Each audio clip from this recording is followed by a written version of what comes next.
uşaq, göz açanda dünyaya. İlk duyduğu anasının səsidir. Mehriban, məlahətli bir dildir. Türkçəmin əvvəlidir, düzüdür. Dostluğun, qardaşlığın rəmzidir. Məhəmmənin ürəyinə xof salar. Əsrlərdən yadigar bir qapı tək. Dünyanı Azərbaycana atar. Bu mənim ana dilimdir, mənim doğma elimdir. Ana dilimizi biz sevək sevirək. Bu mənim ana dilimdir, mənim doğma elimdir. Ana dilimizi biz sevək sevirək. Üç rəngli bayrağından ilham alır. Bizləri sabahlara səsləyir.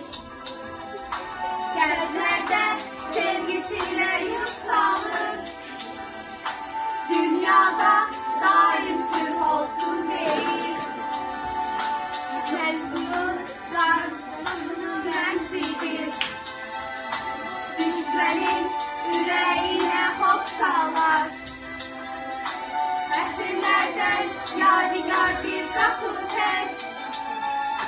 Dünyanı Azərbaycana atar.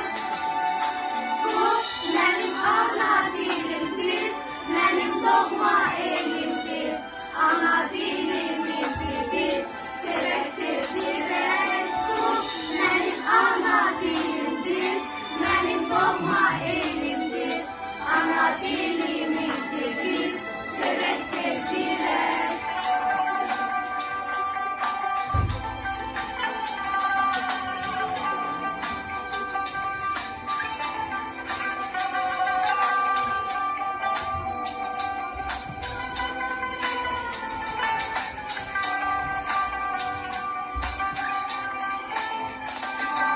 Bu mənim ana dilimdir, mənim doğma elimdir.